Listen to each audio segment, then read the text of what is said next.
अस्सलाम वालेकुम।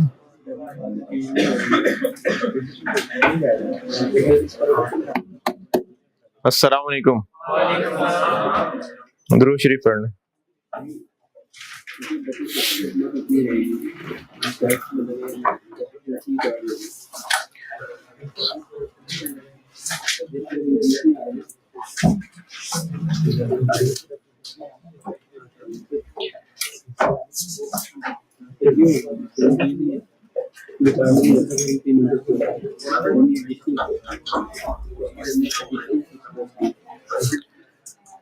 एक सवाल दिया था मैंने होमवर्क।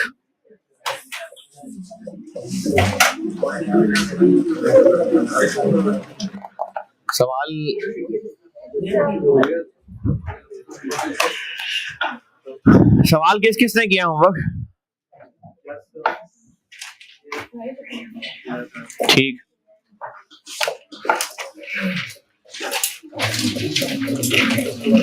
यकीनन को बेहतर प्लान्स ही होंगे आपके पास। मैंने आपको कहा है कि जरूरी है बहुत ज्यादा इसमें आप होमवर्क करें, इंपॉर्टेंट चैप्टर्स हैं, फिर भी नहीं कर रहे तो बेहतर समझते होंगे। तो जिन्होंने किया है बहुत सारे मसले हैं या कोई मसला नहीं है, ये तो हो नहीं सकता है। नहीं है मसला? जी जी हैं बिल्कुल हैं।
ये कल जो किया था सवाल वो डिफरेंशियल वाला, वो कैसे है, ये कैसे पता चल रहा है? क्योंकि डाटा सिर्फ इस Z13 का दिया हुआ है और रिक्वायर्ड में भी यही कहा हुआ है कि Z13 की प्राइस क्या रखें और उसके यूनिट्स क्या हों ताकि incremental profit before tax 10 million हो फ्रॉम इट्स सेल। तो अब ये सिर्फ Z13 का डाटा है चूंकि, तो ये वो इंक्रीमेंटल वाला पोर्शन हो गया जो कल क्लास में किया था। तो अब इसके लिए फिक्स कॉस्ट भी कौन सी लेनी है? वो जो इंक्रीमेंटल है। और यूनिट्स भी चूंकि पूछे हुए हैं तो ये वही वाली इक्वेशन लगेगी, यूनिट्स वाली। अब इसमें से क्या क्या पता है? टोटल फिक्स कॉस्ट ढूंढ ढूंढ के लिख लेते हैं। टोटल फिक्स कॉस्ट में किधर गई जी? टोटल फिक्स कॉस्ट एक तो है फिक्स कॉस्ट जो इधर डेप्रिसिएशन दी हुई है, और इस डेप्रिसिएशन में कोई नया प्लांट भी आ रहा है? नहीं, क्योंकि ये सारा कुछ इस एग्जिस्टिंग प्लांट पे ही हो जाएगा। प्रेजेंटली इसका प्लांट अभी फारिग है, इस आइडल कैपेसिटी को यूटिलाइज करने के लिए नया प्रोडक्ट लॉन्च कर रहे हैं, तो इसलिए यही वाला प्लांट है। नया प्लांट तो कोई लेना नहीं है, इसलिए इसी प्लांट की डेप्रिसिएशन तो पहले भी हो रही है, तो इसलिए डेप्रिसिएशन नहीं आएगी। हाँ, हमें इसके लिए एक ब्रांड नेम के लिए फीस देनी पड़ेगी पर मंथ। ये एक फिक्स खर्चा मजीद एक्स्ट्रा होगा, तो चूंकि ये पर मंथ है तो इसको फिर इनटू 12 कर लिया। फिर इसके अलावा हमें इसको प्रमोट करने के लिए इसके प्रमोशन एक्सपेंसेस करने पड़ेंगे 3.5 मिलियन के, ये 3.5 मिलियन आ गया। और इसके अलावा हमें बस टोटल फिक्स कॉस्ट चाहिए। तो टोटल फिक्स कॉस्ट है यही दो, एक वो जो फीस है, एक 60 पर मंथ और दूसरा ये जो 3.5 मिलियन है टोटल फिक्स कॉस्ट में। कोई एतराज जी? इस शक्ल पे आवाज सूट नहीं करी। हाँ जी, हाँ जी बोल। डेप्रिसिएशन पिछले सवाल में ना एग्जिस्टिंग प्लांट के अलावा और खर्चा करना था, 3 मिलियन एडिशनल प्लांट के ऊपर खर्चा करना था, तो उसकी डेप्रिसिएशन हमने, पहले प्लांट था 10 मिलियन का, 3 मिलियन का और कर लेना था। तो हमने पिछले सवाल में क्या 13 मिलियन पे डिडक्शन ली थी? नहीं, 3 मिलियन पे ली थी। तो इस पे नया प्लांट चाहिए ही नहीं जी। हम इसको जो राइट जो हमने लिया है 160 का, हम इसको अमोर्टाइज इसलिए नहीं कर रहे क्योंकि वो अमोर्टाइज क्या, एसेट तो हमने लिया ही नहीं ना उसकी, तो हम फ्रेंचाइज राइट्स की पेमेंट कर रहे हैं पर मंथ। राइट की उसकी मैन्युफैक्चरिंग पर मंथ फीस दे रहे हैं, मतलब हमने राइट किराए पे लिया है जिसका पर मंथ किराया दे रहे हैं। राइट्स खरीद नहीं लिए लमसम पैसे दे के, पर मंथ उसका किराया दे रहे हैं, तो एसेट ही नहीं है तो अमोर्टाइज किस बात का जी? हाँ हाँ, 20% उसमें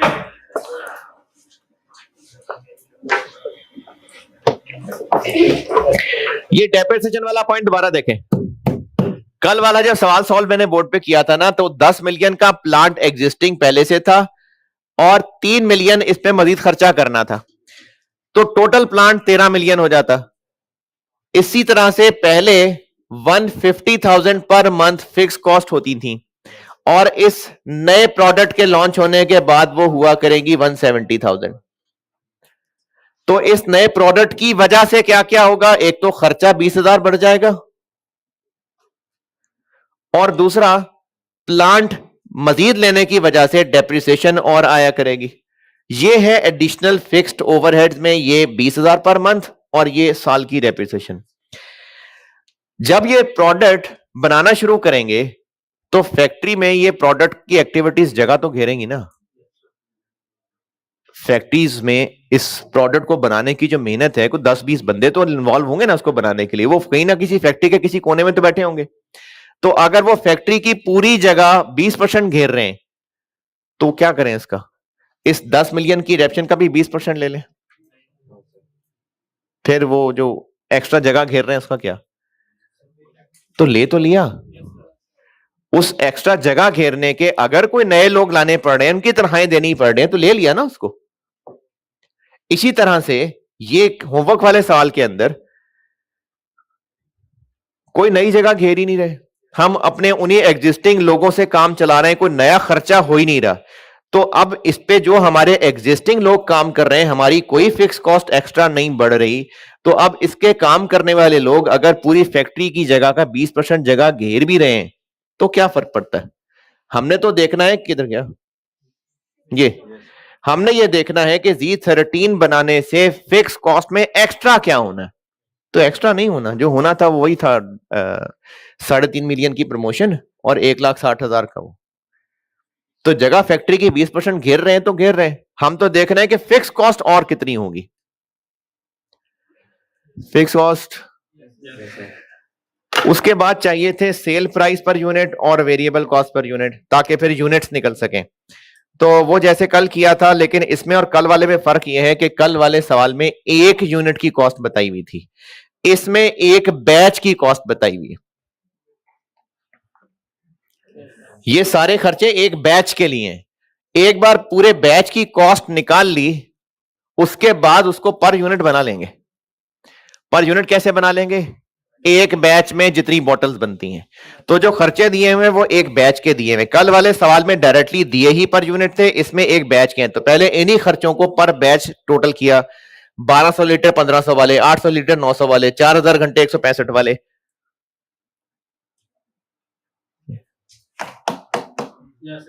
अब ये सारे जो खर्चे निकल रहे हैं ये पर यूनिट नहीं है, अभी ये पर बैच हैं। इसी तरह जो बाय प्रोडक्ट की सेल से पैसा आ रहा है वो भी इसमें से लेस हो रहा है। ये बताता हूं कैसे निकला, ये बताता हूं, वो भी इसमें से लेस हो रहा है। ये सारी उस बैच की टोटल प्रोडक्शन कॉस्ट बन गई। लेकिन हम सवाल सॉल्व करने लगे हैं यूनिट्स का, तो यूनिट इस सवाल में है क्या? बॉटल।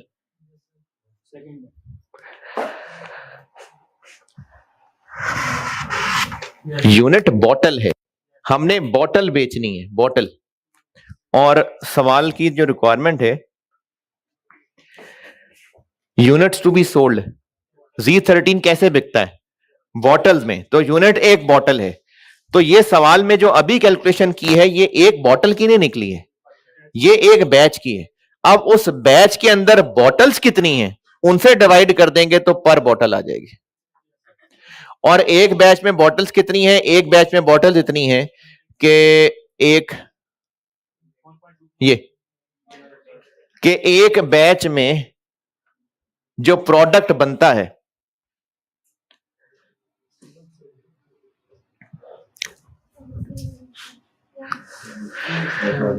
1200 और 800, 2000 लीटर, 100 लीटर हवा में गया, 200 लीटर वेस्ट बन गया। तो 2000 में से 300 लीटर जाया हो जाते हैं, तो 1700 लीटर इस बैच से बनता है। और एक बोतल में 1.25 लीटर आता है, तो उन 1700 लीटर में इतनी बॉटल्स बनती हैं। तो ये खर्चा है एक बैच का, यानी 1360 बॉटल्स बनाने का। तो 1360 से डिवाइड करेंगे तो पर बॉटल बन जाएगा। ये समझाता हूं अभी, बाय प्रोडक्ट अभी समझाता हूं। पर बॉटल आ गया, और सेलिंग कॉस्ट वो ऑलरेडी पर बॉटल ही है, ये पर लीटर नहीं है ना, ये तो एक यूनिट की है, तो ये ऑलरेडी पर बॉटल है, इसलिए साथ इसको मिला लिया। अब ये एक बॉटल की पर यूनिट वेरिएबल कॉस्ट आ गई। सेल प्राइस, सेल प्राइस के लिए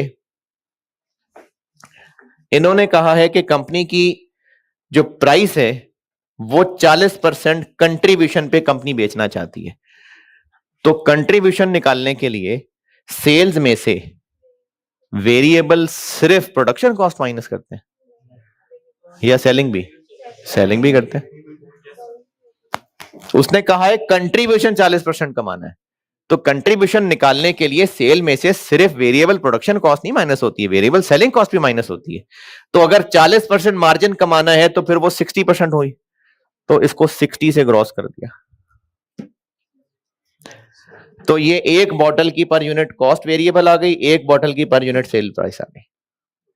टोटल कॉस्ट निकाल ली, टारगेट प्रॉफिट 10 मिलियन है, सेल प्राइस पर यूनिट आ गई, और इससे नंबर ऑफ बॉटल्स निकल आएंगे, और उन नंबर ऑफ बॉटल्स को जब इस प्राइस से मल्टीप्लाई करेंगे तो रेवेन्यू भी आ जाएगा।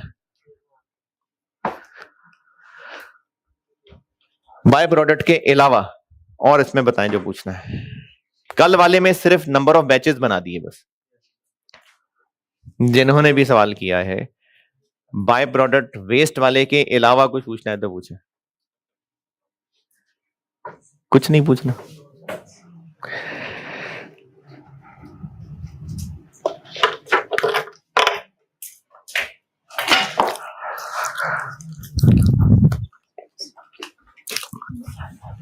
$1200 और 800, 2000 में से 100 लीटर तो हवा में गया, जो 200 लीटर है वो हुआ वेस्ट।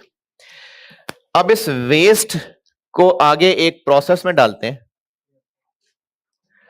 और इस प्रोसेस का ये 200 लीटर इनपुट हो गया, और इस प्रोसेस में इसको पकाते हैं, सुखाते हैं, तपाते हैं, जो भी करते हैं, इससे जो चीज बनती है वो बनती है 225 केजी, 225 किलो बनता है। इस 200 लीटर से 225 केजी बनता है।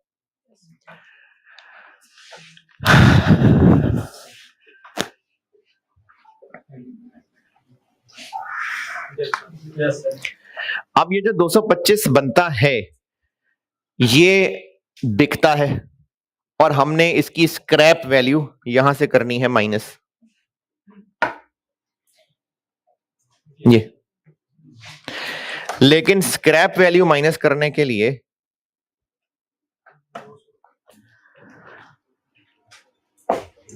इसकी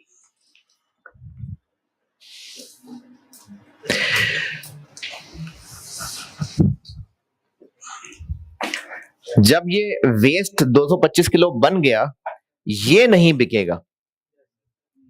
यहां पर हम इसको सिर्फ कुछ खुश कर रहे होंगे, कुछ कर रहे होंगे, इससे 225 किलो यानी सॉलिड बन रहा है। अब इस 225 किलो को हम एक प्रोसेस में डाल रहे हैं, जिस प्रोसेस में हो रहा है 2% लॉस, और इससे एक प्रोडक्ट बन रहा है जो सेल होगा 400 पर केजी। लेकिन 400 पर केजी का बेचने के लिए 250 पर केजी कॉस्ट भी होगी। तो एक बैच से 200 लीटर उनको 225 किलो वेस्ट में बनाएंगे। वो 225 नहीं बिकेगा, वो 225 किसी प्रोसेस में डलेगा, वहां 2% जाया होगा, फिर जितने बनेंगे वो बिकेंगे। तो वो बीटा सिग्मा थीटा, ये है बीटा, ये थीटा है। तो इस बीटा को हमें थीटा के किलो में कन्वर्ट करना पड़ेगा। 2% हो जाता है लॉस। अब ये 2% किसका? तो इसका 2 नहीं है, इसका 2%, इसका 2% है, यानी ये 102 है, क्योंकि 2% ऑफ आउटपुट ये प्रोसेस में कर चुके इस तरह के काम। तो अगर ये 2% ऑफ आउटपुट है, मतलब ये 100 है, ये 102 है। तो अगर 225 102 है तो 100 कितना होगा? तो ये 221 किलो। एक बैच से 221 किलो अल्टीमेटली इतने का बिकेगा, इतना खर्च करने के बाद। तो इसकी एनआरबी माइनस होगी।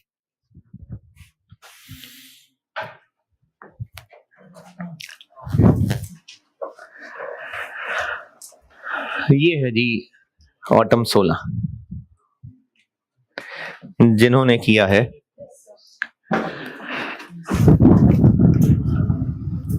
कल मैंने एंड कहां किया था? बस सवाल पे एंड किया था।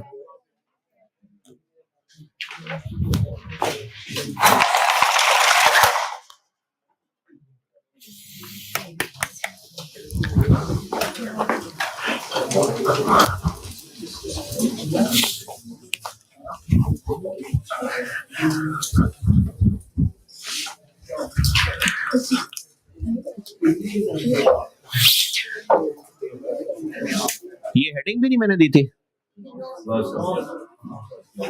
अच्छा,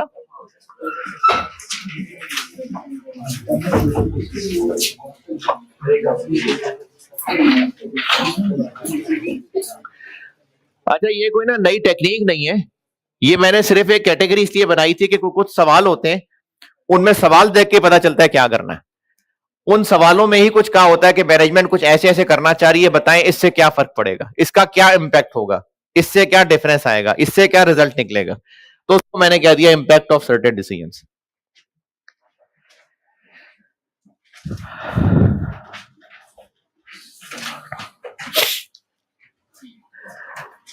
एक कर लेते हैं आसान सवाल, एक कर लेते हैं तगड़ा सवाल है। नहीं, तगड़ा भी क्लास में कराना है या तगड़ा ही कराऊं सीधा? सीधे मुश्किल कराना। ये ना हो कि मैं पहला जो आसान करा रहा हूं आप उसी को तगड़ा समझ के समझें कि बस हो गया।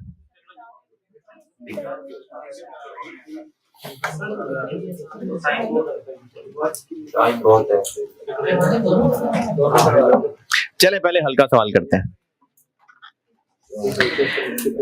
Spring 2014, spring 2014, question number 5। Spring 14 question number 5, ABC limited. ABC limited के नाम का सवाल है। Spring 2014 question number 5, ABC limited.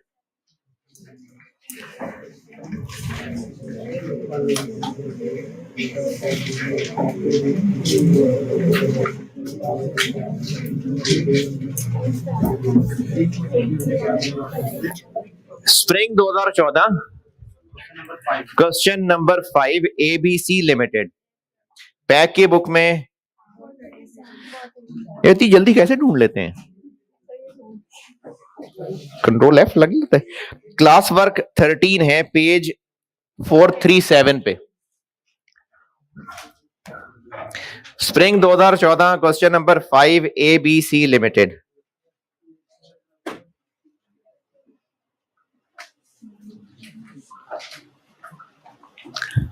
पढ़ ले, मैं करता हूं।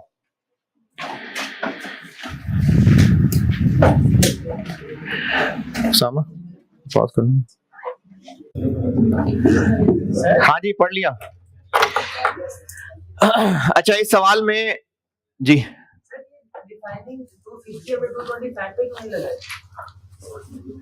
क्या इस पे की नहीं लगाई? वो 225 पे ही हो रही है, उसकी वजह से तो लॉस हो रहा है। तो 250 225 पे हमने क्या लगाया? दोनों बातें ठीक है। यानी 250 इंटू 400 तो इंटू 221 ही होगा ना। 250 इंटू 221 भी कर सकते हैं और 250 इंटू 225 भी कर सकते हैं। जिस तरह से सेंटेंस फ्लो में लिखा हुआ ना कि 400 एंड 225, तो उससे ज्यादा ये लग रहा है कि ये दोनों उसी के कॉन्टेक्स्ट में बताई हुई है उसने। इस सवाल के अंदर आपको 2013 का डाटा बताया हुआ है और 2013 में सेल प्राइस क्या थी, कंट्रीब्यूशन कितने रुपए था, वेरिएबल कॉस्ट पर यूनिट निकाल सकते हैं। सेल प्राइस दी हुई और कंट्रीब्यूशन दिया हुआ, तो बाकी वेरिएबल है। और पिछले साल की टोटल सेल्स बताई हुई है, लेकिन रेशो यूनिट्स की बताई हुई है। और अब 2014 में सेल प्राइस भी महंगी हो जाएगी और वेरिएबल कॉस्ट भी महंगी हो जाएगी और यूनिट्स भी 5% ग्रो कर जाएंगे। लेकिन मैनेजमेंट सोच रही है कि हम ना एक एग्रेसिव कैंपेन चलाएं और उस पर वो 250 मिलियन खर्च करने को भी तैयार है। और उनको लगता है कि अगर ये काम कर लिया तो वो जो ग्रोथ 5% की उम्मीद है वो 15, 12 और 10 हो जाएगी। पूछा ये है, ये कंप्यूट द प्रोजेक्टेड कंट्रीब्यूशन ना भी पूछा होता तो भी करना पड़ता। Impact of advertising on profit, ये कैसे कैलकुलेट करेंगे? Impact of advertising on profit. 2013 और 2014 के पैट को कंपेयर करना नहीं। एडवर्टाइजिंग का इंपैक्ट तो तब पता चलेगा कि अगर एडवर्टाइज ना करें तो 2014 कैसे होगा, और अगर एडवर्टाइज करें तो 2014 कैसा होगा। और अगर एडवर्टाइज ना करें तो क्वांटिटी ग्रोथ 5%, और अगर एडवर्टाइज करें तो 15, 12, 10। तो अब हमें दो प्रॉफिट्स निकालने पड़ेंगे। हो जाएगा? मैं बोर्ड पे करूंगा तो तगड़े सवाल का टाइम कम हो जाएगा, फिर आपको जो है ना वो टाइम नजर आना शुरू हो जाएगा कि क्या कोई बात नहीं। यानी अगर आप ये सवाल नहीं कर सकते खुद तो अपना लेवल चेक करें।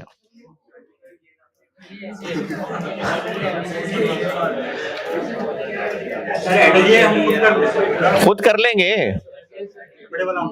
कर लेंगे, देख लें, जिद कर रहे हैं आप, कर लेंगे, ठीक है। चले, हो गया ये सवाल।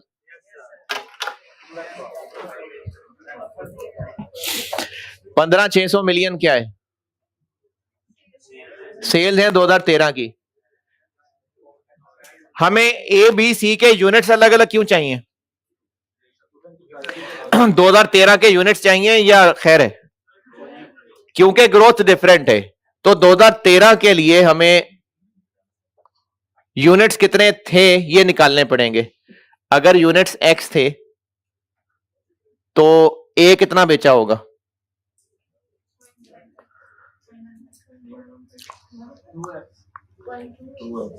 2x नहीं, 2/10x। 2x नहीं बेचा होगा, टोटल से ही डबल बेच दिया होगा। अगर टोटल यूनिट्स एक्स, ये काम इतनी दफा तो किया है ब्रेक इवन के अंदर, अगर टोटल यूनिट्स एक्स हैं तो ए कितने बेचे होंगे? 2/10x। और एक ए कितने का बेचा है? 10,000 का। बी कितने का एक बेचा और कितने बी बेचे होंगे? 3/10x। सी एक कितने का बेचा था? 5। कितने सी बेचे थे? 5/10x। यहां से सॉल्व करके निकलेगा x।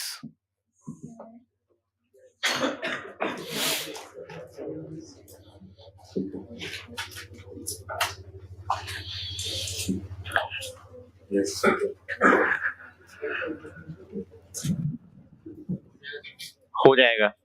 उसके बाद इनमें से ए, बी और सी कितने थे?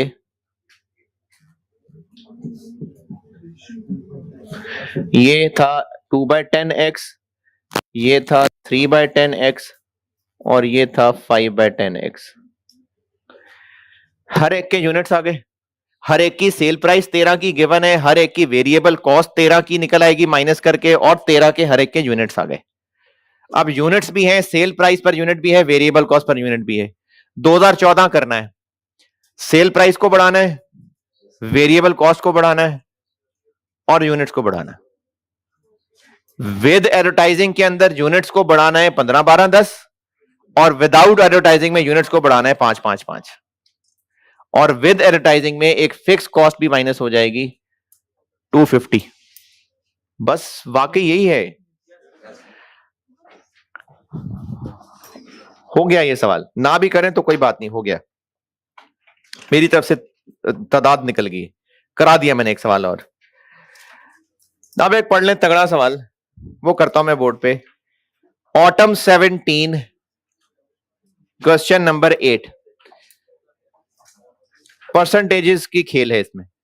Autumn 2017 question number 8, digital industries limited. Autumn 17 question number 8, CVP का आखिरी सवाल क्लास में हो रहा है, बस खत्म। सीवीपी अखीर नहीं हो गए, बस अखीर के बाद एंड हो गया मतलब है जी। हाँ जी, डिसीजन मेकिंग मंडे से अगला टॉपिक शुरू कराऊंगा, और लेबर के एक दो सवाल छोड़े हुए थे, वो भी उसी टॉपिक का हिस्सा है जी। लर्निंग कर्व छोड़ा हुआ था और शुरू के लेबर के एक दो सवाल छोड़े हुए थे, तो अब वो हैं। ऑटम 17 क्वेश्चन नंबर 8 पढ़ ले। एक सवाल सीवीपी का होमवर्क दे रहा हूं आज, है जी। ये तो हो गया ना, चले करना हो तो ये होमवर्क कर ले, मेरी तरफ से होमवर्क नहीं है, होमवर्क है क्वेश्चन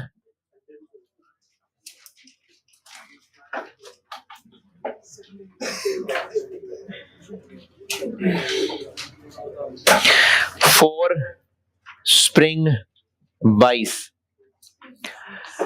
स्प्रिंग 22 क्वेश्चन नंबर 4। इसमें आईकेप का सॉल्यूशन ठीक है बिल्कुल ऐसी, बस वो दिल करा था सॉल्व करने का तो मैंने सॉल्व करके अपने फॉर्मेट को शेयर कर लिया, है जी। मुनासिब है,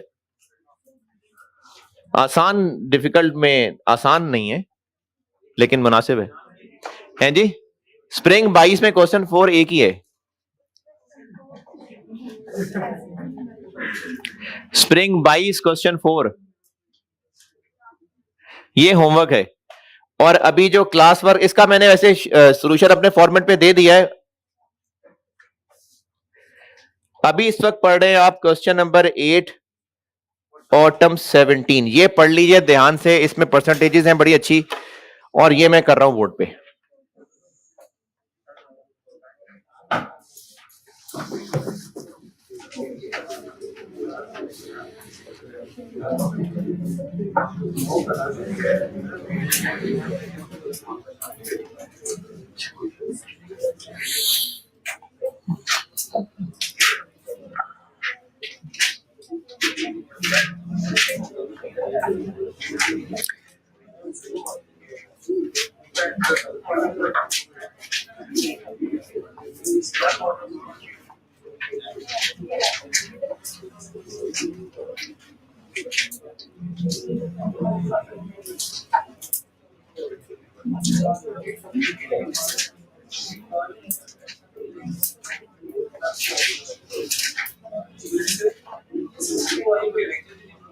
क्या हो गया?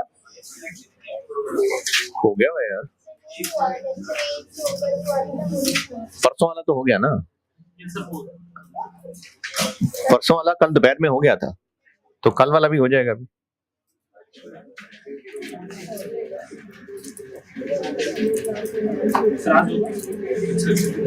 दिल है आपका तो कर लेते हैं आज।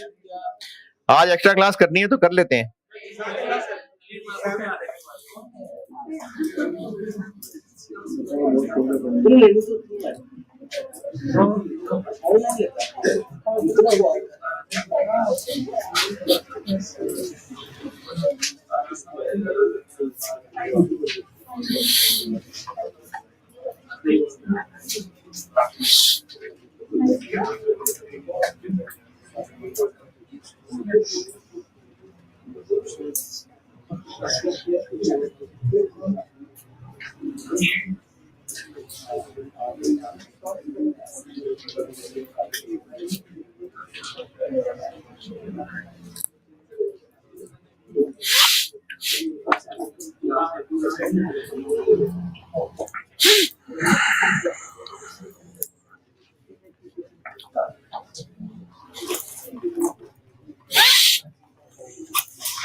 अच्छी तरह पढ़ना है, टाइम की कोई टेंशन नहीं है, बहुत टाइम है। आप सवाल पढ़ना है अच्छे तरीके से, पूरा करके इंशाल्लाह जाएंगे।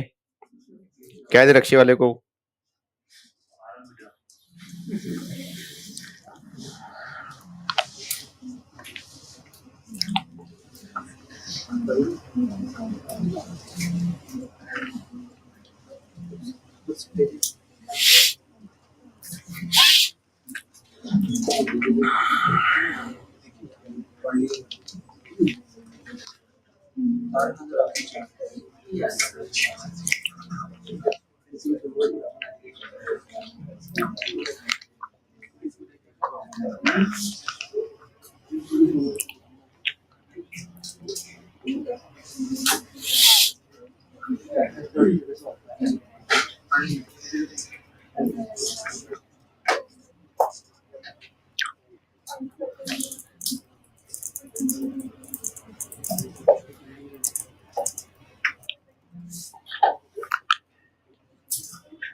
हाँ जी,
हाँ जी, कितना सा लगेगा?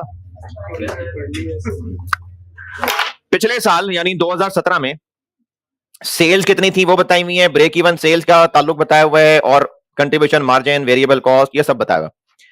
उसके बाद मैनेजिंग जो मार्केटिंग डायरेक्टर है उसका ख्याल ये है कि सेल्स बढ़ानी है, प्राइस कम करनी पड़ेगी, लेकिन एग्जिस्टिंग प्लांट हो गया फारिग।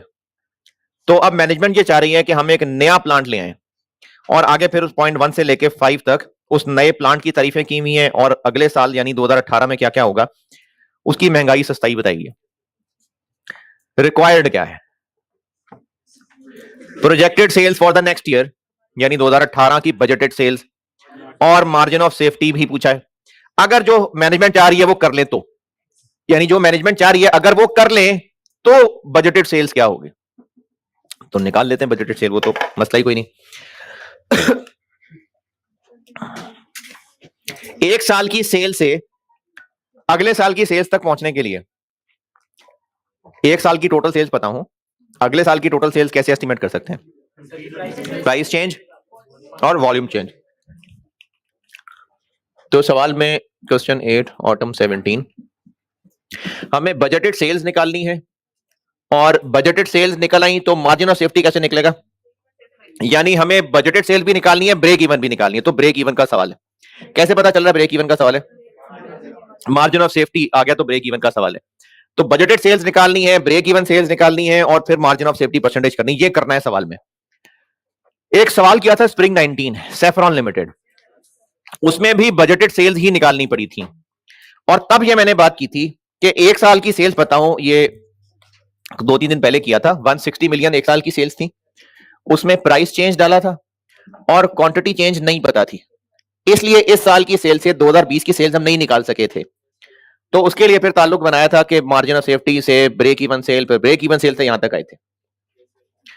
तो अब तो खुद ब्रेक इवन सेल निकालनी है, तो अब तो बजटेड सेल्स के लिए यही रास्ता होगा, वरना तो ब्रेक इवन वाला तो रास्ता नहीं है।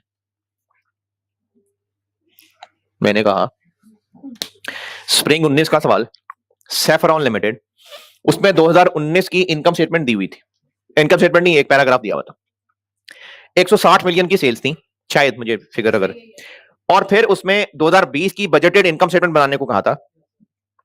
प्राइस चेंज और क्वांटिटी चेंज डालने तो 20 की सेल बन जाएंगी, लेकिन ये इसलिए नहीं कर सक रहे थे कि क्वांटिटी चेंज नहीं पता था, और वो पता नहीं था तभी तो पार्ट बी में पूछा भी हुआ था।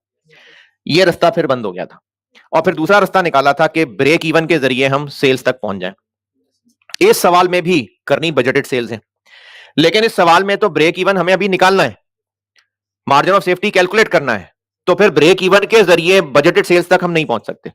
तो यही तरीका ही होगा, यानी प्राइस चेंज होगी और क्वांटिटी चेंज होगी, ऐसे ही निकलेगा। सवाल में यूनिट्स हैं कहीं? नहीं, यूनिट टोटल ही चल रहा है काम। तो हमें फिर पिछले साल की सेल्स से अगले साल की सेल्स तक पहुंचना है, तो पिछले साल की सेल्स 9.6 मिलियन, प्राइस चेंज कितनी? अब 2014 नहीं 2018 के लिए प्राइस चेंज कितनी हो जाएगी? Sale price. Point number 2, to sell the entire production selling price would be reduced by 2%, यानी 0.98, और वॉल्यूम चेंज कितना होगा?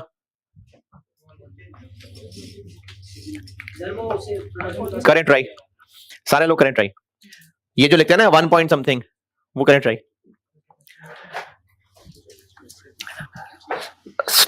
सवाल के दूसरे पैराग्राफ का आखिरी सेंटेंस और पॉइंट नंबर 1 का पहला पैराग्राफ, इस कहानी को ढूंढें, इसमें से निचोड़ें और 1 पॉइंट समथिंग निकालें। क्या 1 पॉइंट समथिंग कह रहा हूं? वो जब क्वांटिटी चेंज आते हैं, यानी अगर 20% बढ़नी होती तो 1.2 कर देते हैं ना, तो वो वाला 1 पॉइंट समथिंग निकालना है। दूसरे पैराग्राफ का लास्ट सेंटेंस और पॉइंट नंबर 1 का पहला पैराग्राफ, इसी में ही सारी कहानी है। इससे ढूंढें और देखें कितनी क्वांटिटी चेंज आएगी। है जी, इंस्टॉल्ड कैपेसिटी मतलब उसकी टोटल कैपेसिटी।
वन पॉइंट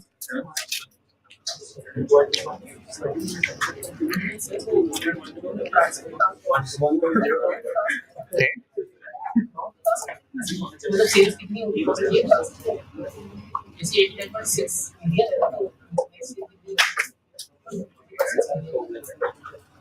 नहीं तो नहीं होंगे। 1.0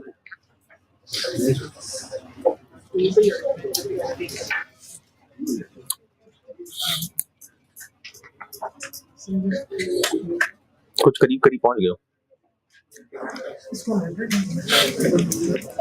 इसी पे गौर करो दोबारा।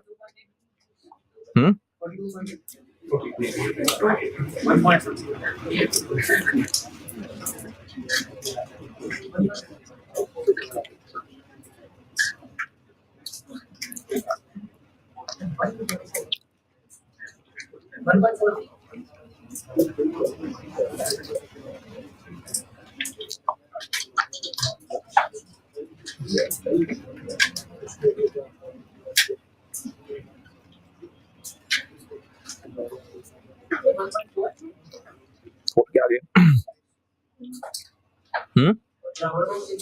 1.46। हाँ ठीक लग रहा है वैसे।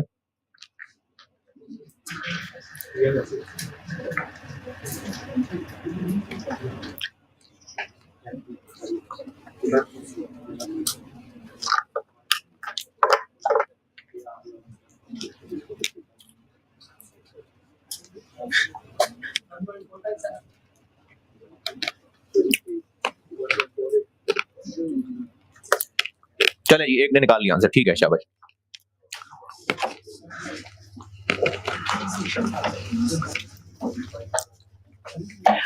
जो एग्जिस्टिंग प्लांट है उस पे जितनी कैपेसिटी है अभी हम सिर्फ 70% ही उसको यूज करते हैं। सवाल का दूसरा पैराग्राफ, लास्ट सेंटेंस,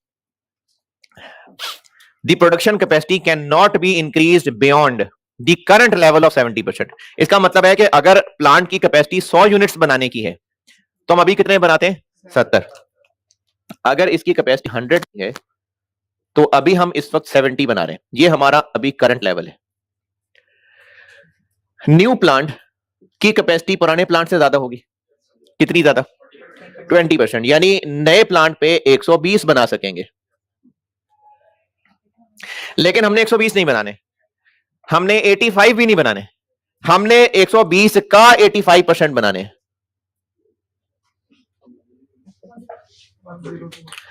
हमने 102 बनाने। तो अगर पहले 70 बना रहे थे, अब 102 बनाएंगे तो कितना ग्रो कर जाएगा?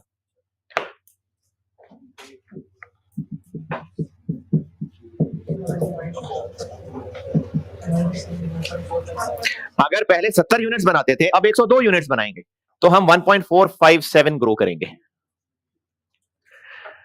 प्लांट की जितनी कैपेसिटी थी नए प्लांट की उसकी कैपेसिटी से 20% ज्यादा होगी। यानी पुराना प्लांट अगर 100 यूनिट्स बनाता था तो नया प्लांट 120 यूनिट्स बना सकता है, लेकिन हमने 120 बनाने नहीं है, हमने नए प्लांट की कैपेसिटी का 85% यूज करना है, मतलब 102 यूनिट्स बनाने हैं।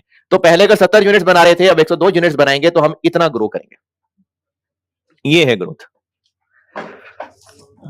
तो 1.4571 तो बजटेड सेल्स बन जाएंगी। हाँ जी, बजटेड सेल्स 127.95, ये बजटेड सेल्स आ गई।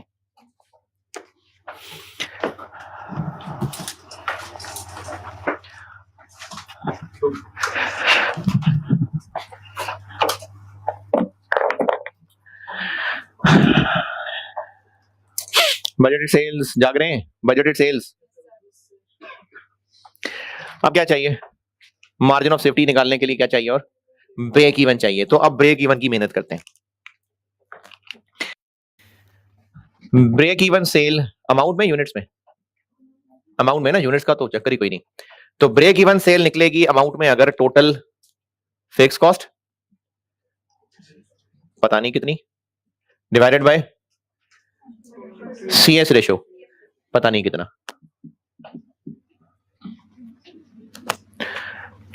इससे आ जाएगी ब्रेक इवन सेल पता नहीं कितनी, और फिर माइनस मार्जिन ऑफ सेफ्टी पता नहीं कितना,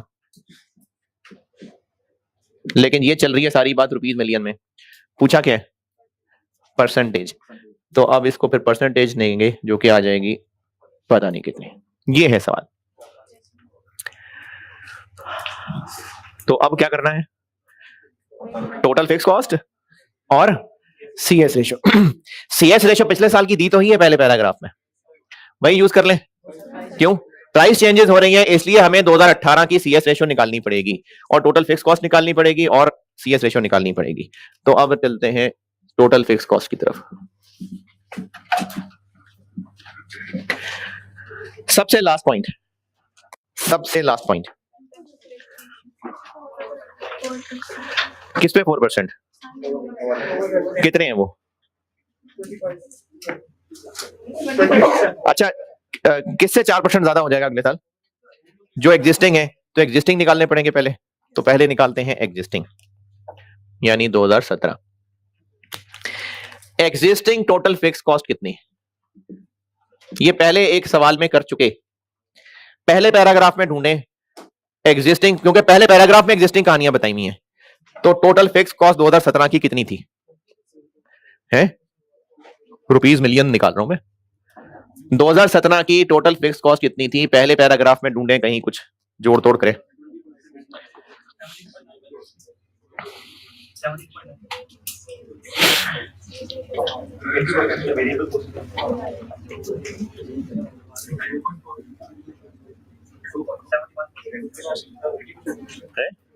अमाउंट बताया ना, 71 मिलियन नहीं है, 28 कैसे?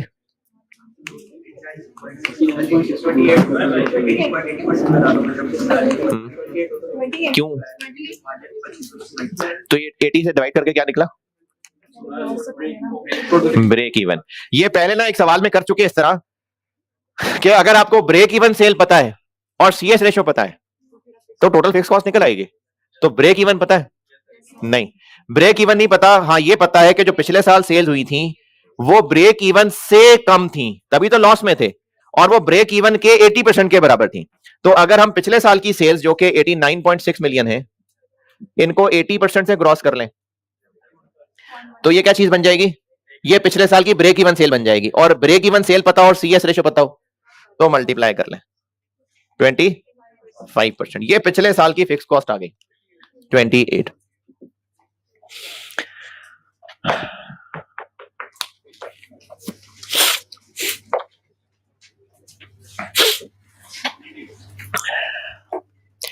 अब ये 28 मिलियन ही अगले साल सारी की सारी 4% बढ़ जाएगी। जो कुछ था वो सब 4% महंगा हो जाएगा। फिर डेप्रिसिएशन नहीं महंगी होगी, इसलिए पुराने प्लांट की डेप्रिसिएशन इसमें से निकाल लेते हैं। अब यहां शुरू हो रहा है FAR1 और कुछ देर तक वो FAR1 ही चलेगा। पुराने प्लांट की डेप्रिसिएशन थी पिछले साल, अगले साल तो वो होगी नहीं, तो इसलिए उसके अलावा बाकी अदर देखनी पड़ेंगी। तो पुराने की डेप्रिसिएशन कितनी थी? निकालनी पड़ेगी। बिल्कुल सही जवाब, निकालनी पड़ेगी जी। पुराने की डेप्रिसिएशन, पुराने की कहानी किधर है? पॉइंट नंबर 1 के आखिर में।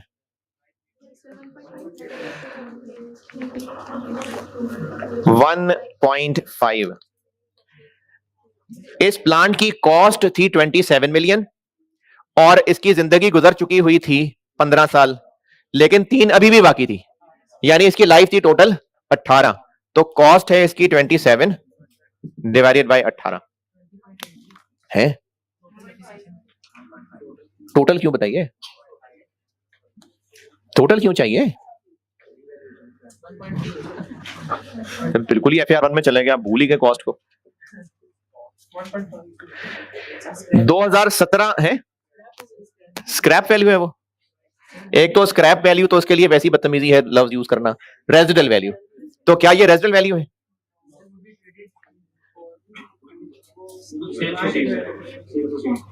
हाँ जी, 2 मिलियन इसकी आरवी है नहीं।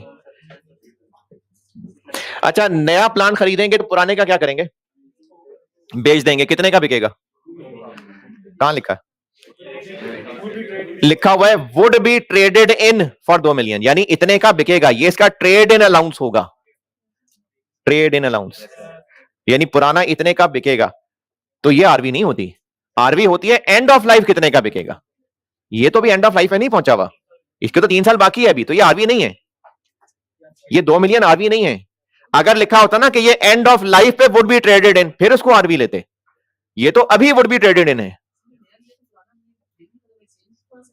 थोड़ा सा नहीं, पूरा किया है, दिया नहीं अभी। अभी हम नया प्लान खरीद चुके हैं, अभी तो प्लान है ना। आपसे पूछा है कि अगर ये कर लिया जो मैंने चाह रही है तो बताएं क्या होगा। तो ये होगा कि पुराना आ जाएगा, नया पुराना बिक जाएगा, नया खरीद लेंगे। तो हम इस वक्त 2017 की फिक्स कॉस्ट इसलिए कैलकुलेट कर रहे हैं ताकि 2018 की इसकी बेस पे प्रोजेक्ट कर सकें। ये क्यों कैलकुलेट किए? क्योंकि ये तो अगले साल होनी नहीं है, ताकि बाकी फिक्स कॉस्ट निकले और उसको इन्फ्लेट कर सकें। अब आप देखें ना, वो पॉइंट दोबारा पढ़ें, एग्जिस्टिंग प्लांट वाला पैरा दोबारा पढ़े ना। एग्जिस्टिंग प्लांट 27 मिलियन का खरीदा था 15 ईयर्स अगो। अभी इसकी रिमेनिंग लाइफ 3 साल है and it would be traded in for 2 million. तो ट्रेडेड इन, ये ट्रेड इन अलाउंस ही होता है। और वैसे भी सवाल का कॉन्टेक्स्ट ये है कि हमने नया प्लांट लाना है, पुराने को भी चलाते रहेंगे साथ। नहीं, टोटल डिफरेंट प्लांट है ना, उसकी सारी खुसूसियात बताई है कि वेस्टेज ये होती थी, अब ये हो जाएगी, मटेरियल इतना लगता था, इतना लग जाएगा। तो वो सारा नया प्लांट है ना। और वैसे भी ये बात इसी से पता चल रही है, वुड बी ट्रेडेड इन से। ये इसी से ही पता चल रहा है कि ये ट्रेड इन अलाउंस है, इसी से पता चल रहा है। यार क्लास में हंसने की आवाजें नहीं आ रही। वो किधर गया? कहाँ है? नजर तो आया था मुझे। अच्छा,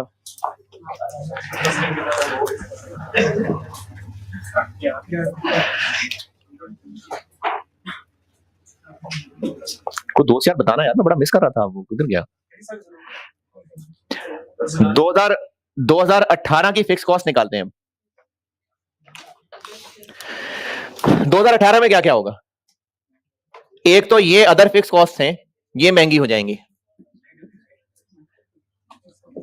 महंगी होके कितनी हो जाएंगी? 26।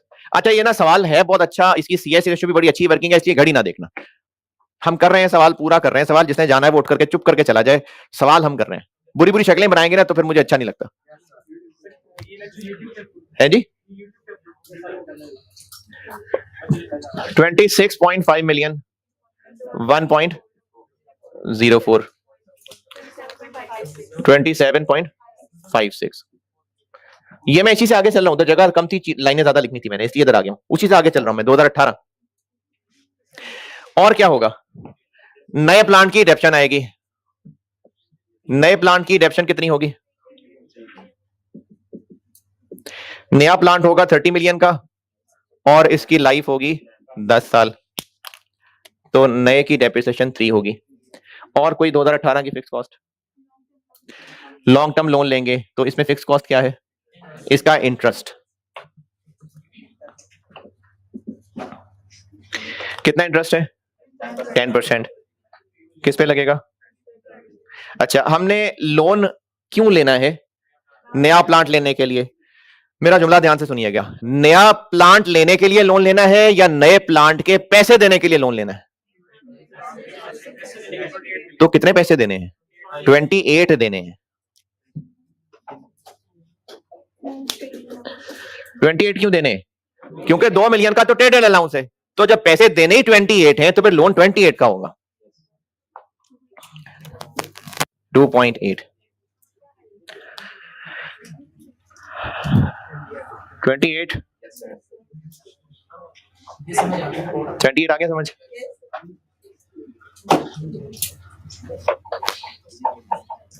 हाँ जी 28। और इस साल में कोई नई और फिक्स कॉस्ट है? और कोई फिक्स कॉस्ट?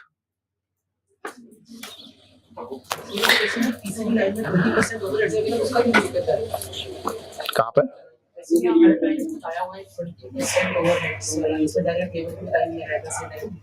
वो फिक्स्ड ओवरहेड बताए में।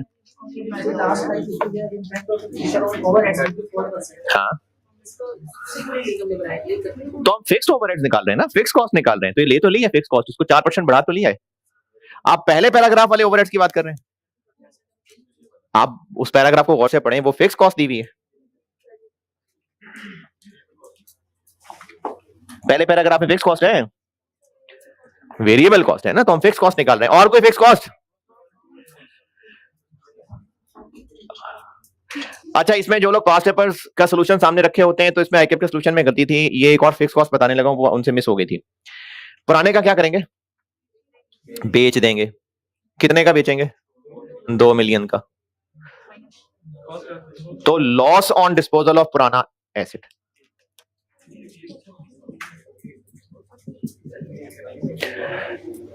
पुराना एसेट कितने का बिकेगा? 2 मिलियन का। बुक वैल्यू कितनी होगी उसकी? निकाल लेते हैं। तो FR1 की दुनिया में चलें वापस, और 2 मिलियन में से माइनस कर लें इसकी बुक वैल्यू। तो 27 मिलियन का प्लांट 1.5 मिलियन करता, 15 साल डेप्रिशिएट हो चुका था। तो 4.5 मिलियन बुक वैल्यू वाला एसेट जब 2 मिलियन का बेचेंगे तो 2.5 मिलियन का होगा लॉस। इस पे बताएं एतराज, क्योंकि होगा एतराज है जी, फिक्स कॉस्ट नहीं है ये। अच्छा, ये एतराज है कि ये एक्सपेंस नहीं है, या ये एतराज है कि फिक्स कॉस्ट नहीं है? एक्सपेंस है। ये जो हम लोग इधर ब्रेक इवन निकाल रहे हैं, इसमें फिक्स कॉस्ट सिर्फ कॉस्ट ऑफ सेल प्रोडक्शन वाली फिक्स कॉस्ट होती है, या सारी? ये जो ब्रेक इवन वाला जो वो फार्मूला है, जिसी को हम वो टारगेट प्रॉफिट के लिए भी इस्तेमाल कर रहे होते हैं, ब्रेक इवन सेल होती है जिसपे प्रॉफिट क्या होगा? 0। तो तभी होगा ना जब सारे एक्सपेंसेस कवर कर लेंगे या कुछ छोड़ देंगे। उस फार्मूले के अंदर, ब्रेक इवन के फार्मूले में, या वो जो टारगेट प्रॉफिट वाला फार्मूला है, उसमें सारे एक्सपेंसेस हो रहे हैं कवर या कुछ छोड़ दिए? सारे कवर हो रहे हैं। तो लॉस ऑन डिस्पोजल एक्सपेंस है या नहीं है? तो एक्सपेंस है, कंसीडर तो होगा। अब या ये वेरिएबल है या फिक्स्ड है? तो वेरिएबल है, तो फिर फिक्स्ड है? तो और कहां जाएगा? और कहां जाएगा? और कहां जाए ये गरीब? कहां जाए बेचारा? और पता नहीं यार, हजम नहीं हो रहा। देखें, सेल्स में से सारी वेरिएबल कॉस्ट, सारी फिक्स्ड कॉस्ट माइनस कर लें तो प्रॉफिट आ रहा है। इस चैप्टर में ये जो हम सीवीपी ले रहे हैं, ये प्रॉफिट सारे एक्सपेंसेस के बाद है या कुछ एक्सपेंसेस छोड़ दिए? अभी सबके बाद ही है ना, टैक्स के अलावा, मतलब प्रॉफिट बिफोर टैक्स है ये। क्या बिजनेस के कोई एक्सपेंसेस हैं जो यहां नहीं है? सारे हैं। तो या तो वो एक्सपेंस वेरिएबल है या फिक्स्ड है, और तो यहां मैंने कुछ नहीं लिखा हुआ यार। तो 10-11 दिन हो गए चैप्टर पढ़ते हुए, इसमें कहीं पर कोई और एक्सपेंस रह गया? कोई? सब यही है। तो बिजनेस का एक्सपेंस या ये है या ये है। तो अब ये लॉस ऑन डिस्पोजल इनमें से क्या है? वेरिएबल है। वेरिएबल नहीं है तो फिर फिक्स्ड है जी। बैड डेट दिया हो तो वो भी एक्सपेंस ही होगा। एक्सपेंस है तो फिर यहां आएगा। अब यहां वो वेरिएबल होगा या फिक्स्ड होगा? तो लॉस ऑन डिस्पोजल वेरिएबल नहीं है, इसलिए फिक्स्ड है। चले आगे। तो टोटल फिक्स कॉस्ट बन गई 2018 की 35.86। अच्छा, मेरा नहीं ख्याल।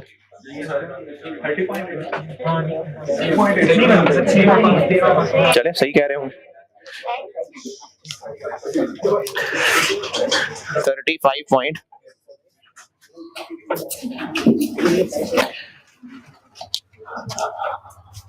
और अब रह गया सिर्फ और सिर्फ CS रेशियो। अब निकालते हैं CS रेशियो। yes. 2018 की CS रेशियो निकालनी पड़ेगी कि 17 से काम चल जाएगा? निकालनी पड़ेगी। तो यूनिट्स और पर यूनिट चीजें तो है ही नहीं, फिर कैसे निकालें? टोटल से। तो टोटल कैसे बनाए? Volume change. वॉल्यूम चेंज है, इग्नोरिंग वॉल्यूम चेंज, क्योंकि मैं आगे खड़ा हूं इसलिए।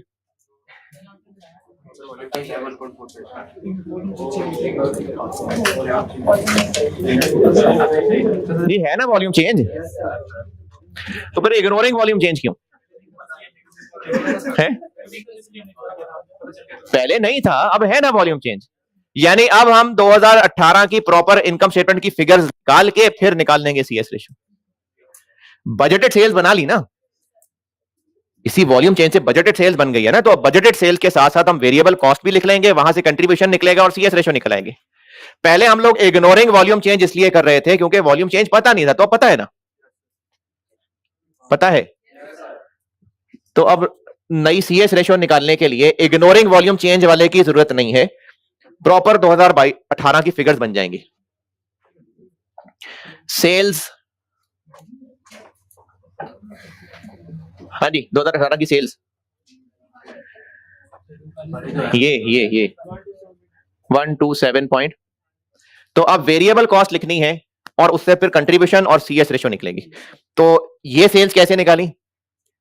पिछले साल की सेल में वॉल्यूम चेंज और प्राइस चेंज डाल दिया, तो वेरिएबल कॉस्ट के साथ भी यही सलूक कर लेते हैं। पिछले साल की वेरिएबल कॉस्ट कितनी थी?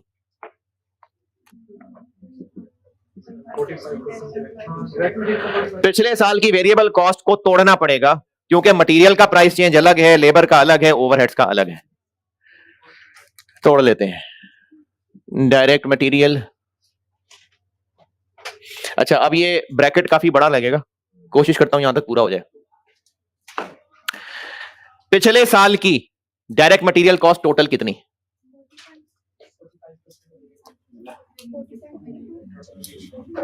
हाँ जी चलिए ये देखें क्या क्या हो रहा है।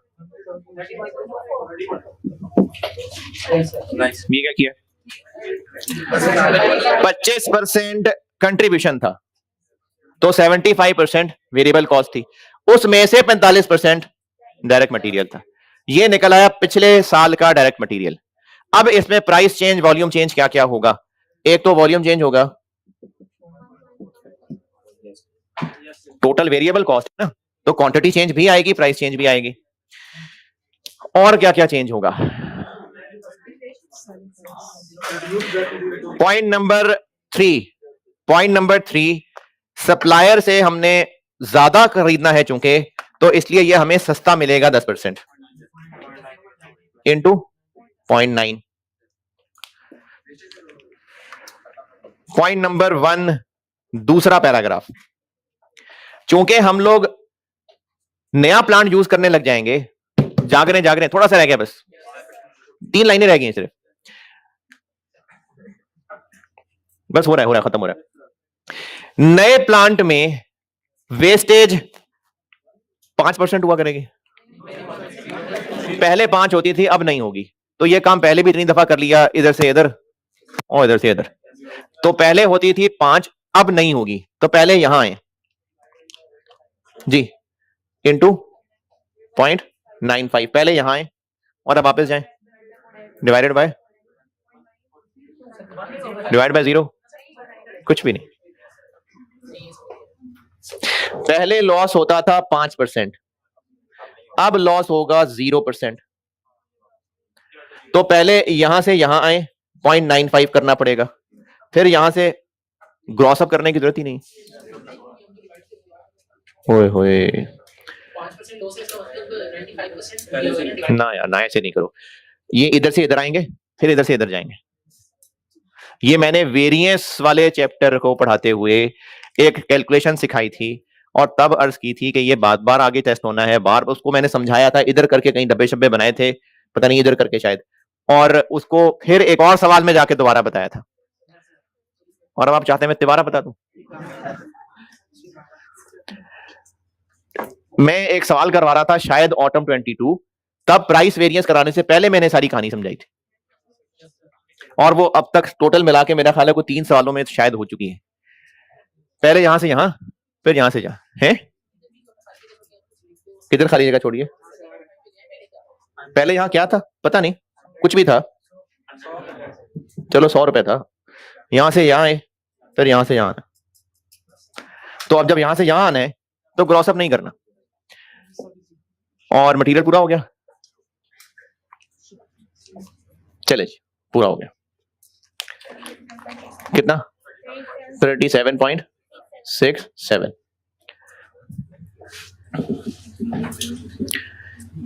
डायरेक्ट लेबर, ये लाल वाला तो यही है, 89.6 मिलियन का 75%, ये आ गई वेरिएबल कॉस्ट, उसका आगे 35%, ये आ गई डायरेक्ट लेबर कॉस्ट। ये अभी लाल लाल क्या बन गया? पिछले साल की टोटल डायरेक्ट लेबर कॉस्ट। अब अगले साल तक कैसे पहुंचाएं इसको? ये डाल लेते हैं क्वांटिटी चेंज।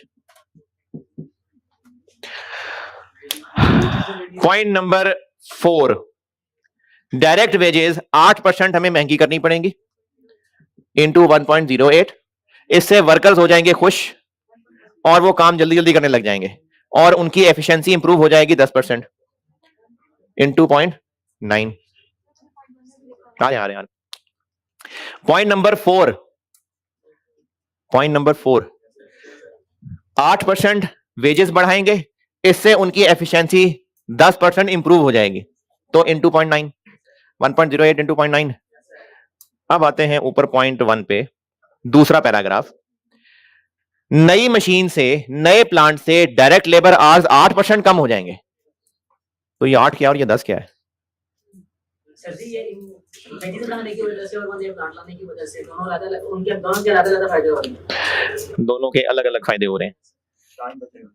तो ये 8% जब टाइम बच जाएगा इंटू 0.92। सारी बात वेजेस की होती है।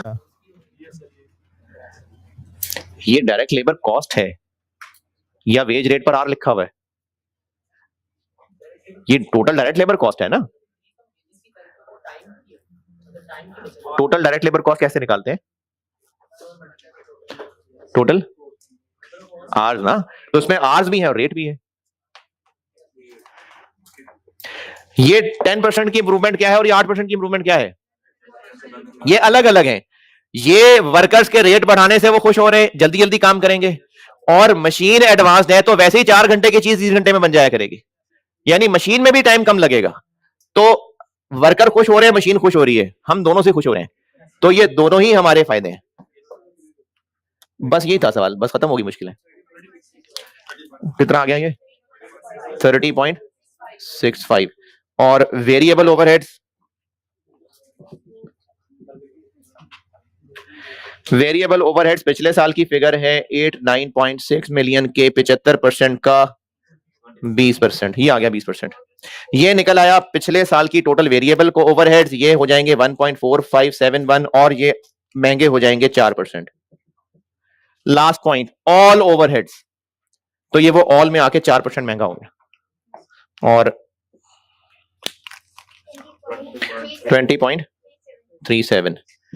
तो 2018 में टोटल कंट्रीब्यूशन कमाएंगे हम बजटेड सेल के हिसाब से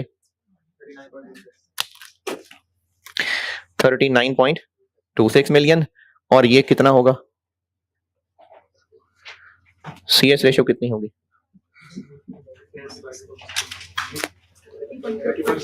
जी 30.6। ये निकलेगी ब्रेक इवन, ब्रेक इवन इसमें से निकलेगी, फिर मार्जिन ऑफ सेफ्टी निकलेगा, फिर मार्जिन ऑफ परसेंटेज निकलेगी, फिर आप लोग निकले। सीवीपी खत्म है।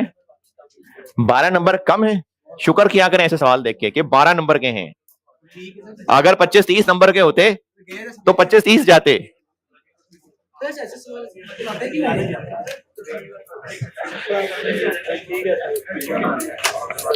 हाँ जी, वो एक सवाल होमवर्क दिया है सीवीपी का, बस आखिरी होमवर्क है सीवीपी का, इस सेशन का आखिरी होमवर्क है, ठीक है?